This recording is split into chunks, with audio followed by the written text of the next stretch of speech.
There are a few questions just to know how better you both know each other. Ranbir Kapoor's favorite movie? Don't know. I can't say. It's an Italian film. Life is Beautiful. Oh, the hint was good. Katrina Kaif's favorite film? She has many. She's Gone with the Wind, Man of La Mancha, Sound of Music. She has those kind of films. Ranbir Kapoor's favorite dialogue in day-to-day life? In day-to-day life, not... Word. Huh? Word. Word. Katrina Kaif's favorite dialogue? Never said that in my life.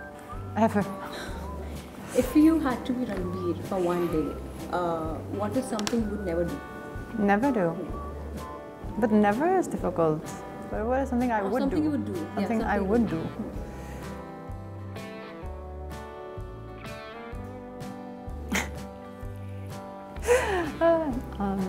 I don't know. I would call up Steven Spielberg and say, "Can you make a movie with me?" Wow. What about you? Like if I was Ranbir for a day, I would... You were me for a day. I was Katrina for a day. Yeah. I would, I don't know, go to a dance rehearsal hall and maybe dance and look at myself. What was your first impression about Katrina Kaif when you My first first met her? impression was exactly how, like every impression I have, sometimes I feel a lot of love for her, sometimes I want to kill her. It's that constant fighting, constant teasing, constant competitive nature. But don't you think somewhere with Katrina Kaif you have to break the ice? And maybe for you, but comfortable. like if you really know Katrina and she takes you in her inner circle and she really trusts you, then she's really fun because she's, when she's with a guy, she becomes a guy. When she's with a girl, she becomes a girl. She can be anybody. She's malleable.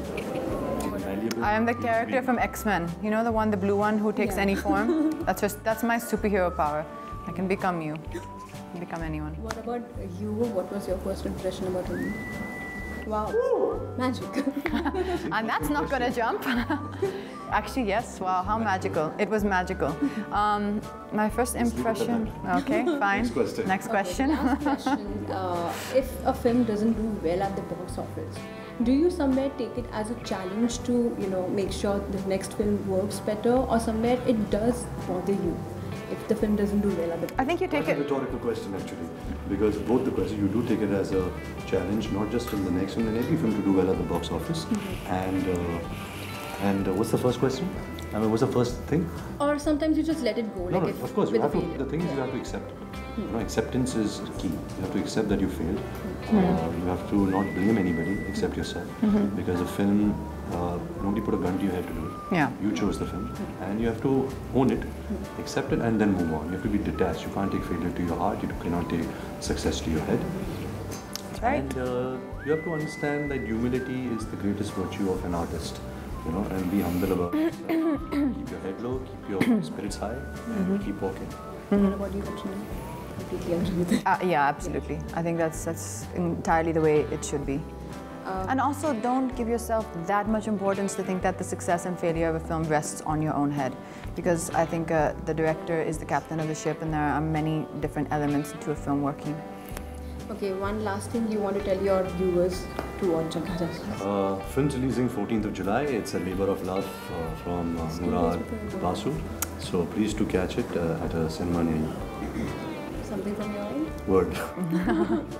Word.